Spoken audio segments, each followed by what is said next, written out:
Meu irmão, minha irmã, Pai do Senhor Jesus. 1 Coríntios, capítulo 2, versículo 2. Lerei na tradução na A, ok? Porque, disse Paulo, decidi nada saber entre vocês, a não ser Jesus Cristo e este crucificado.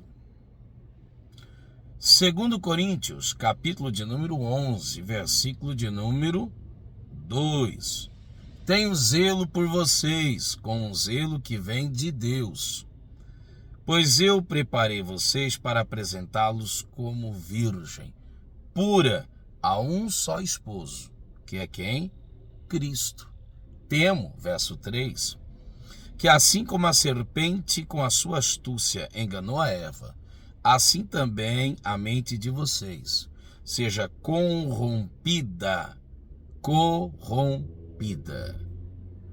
Procure o radical da palavra, o significado do termo na sua essência, daquilo que subentende-se por corrupção. Corrupção é aquilo ou aquele que foge do propósito original.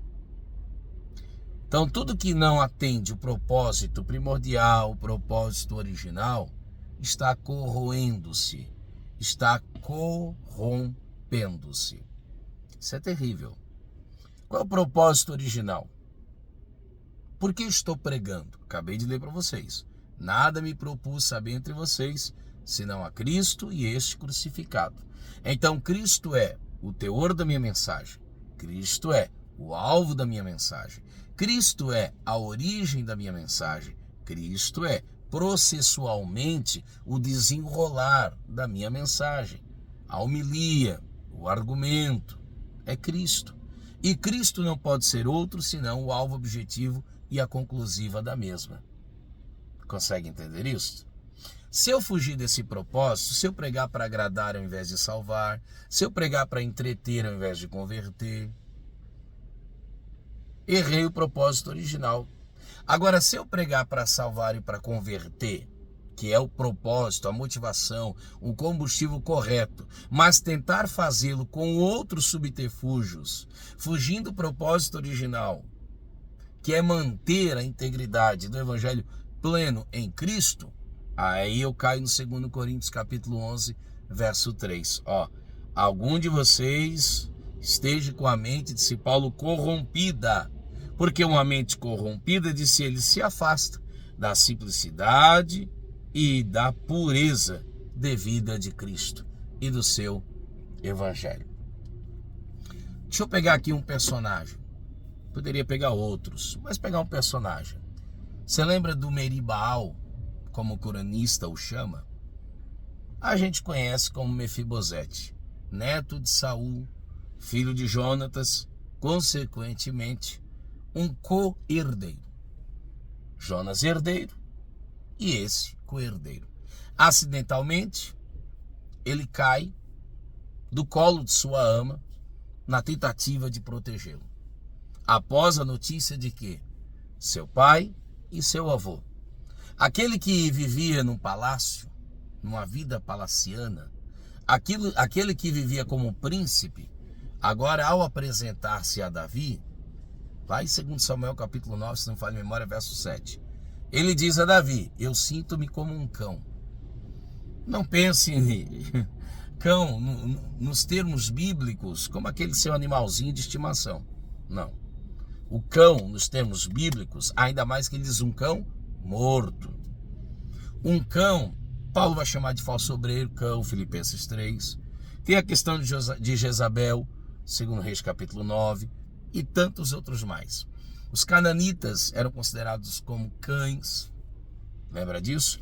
O judeu nato considerava um não-judeu, um gentil, um cão. Eram como cães. Então, vamos pensar nisso um pouquinho. Aquele que era príncipe agora considera-se um cão, mas mesmo sendo quem de fato pensou ser, pôde chegar, porque foi restituído e restaurado.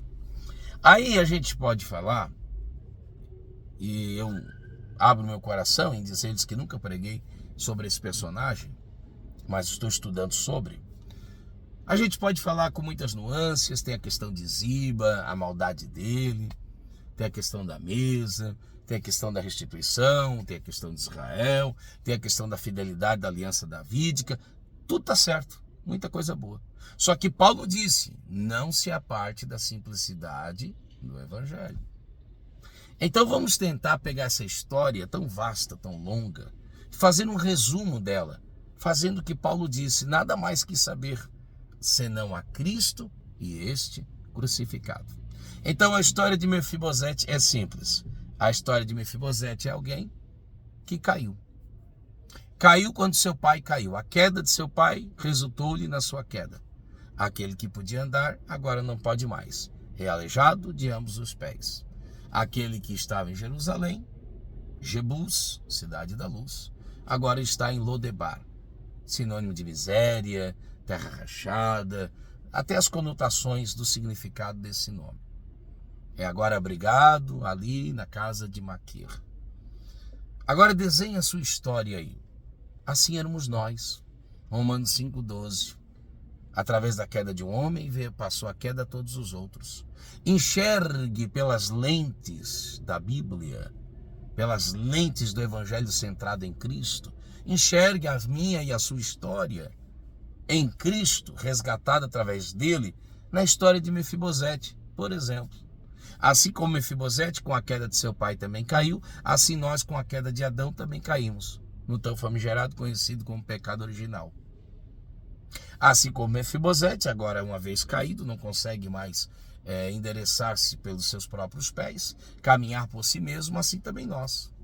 Estávamos mortos em delitos e pecados, éramos como cães mortos, lá em Efésios 2:1.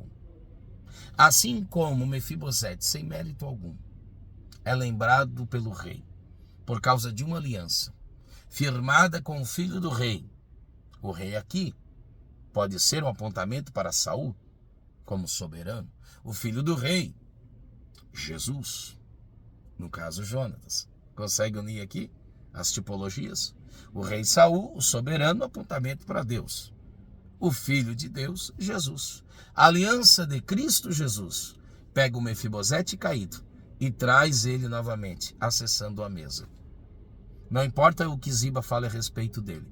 Não é por causa de Ziba, não é por causa de Mefibosete. É por causa da aliança com o filho do rei. É por causa da aliança com Jonatas, um tipo de Cristo. Então, eu posso e devo pregar com todas as nuances, procurar, ir aos dicionários, ler os comentaristas, e eu quero fazer, é um trabalho exaustivo, é um trabalho maravilhoso, é um trabalho glorioso, eu quero preparar esse sermão, eu estou orando ao bom Deus para que os meus olhos se abram, eu estou unindo as informações, tudo isso é bom, mas eu não posso apartar-me da simplicidade de Cristo. Assim como Mefibosete é a história da humanidade. Com a queda do nosso pai Adão, nós também caímos. Mas graças à aliança do filho do rei, Jonatas, uma tipologia de Jesus. Essa aliança me dá direito a entrar novamente pela porta. De rasto às vezes, é verdade. Não pelas forças próprias, é verdade. Acessar a mesa da bondade, não da meritocracia. A mesa da misericórdia. E agora me assentar lá e comer lá. Outra vez. E daí o texto diz, promessa de Davi. O rei promete. O rei se lembra, o rei não esquece. Comer à mesa todos os dias. Que maravilha, né? O que pode durar para sempre? Aquilo que o rei nos entrega. Então que Deus te abençoe, em nome de Jesus. Vamos de novo. Leia, estude, procura, aprenda. Mas não esqueça. Não aparte-se da simplicidade.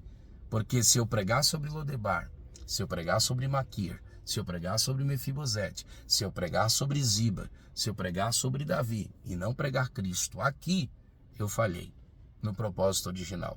Corrupção. Lembra? Faltando ao propósito original. Então volte ao propósito. Tá bom? Deus te abençoe. Cristo Jesus. Esse é o propósito. Ele pode ser visto, lido, aprendido e entendido em todas as páginas das Sagradas Letras.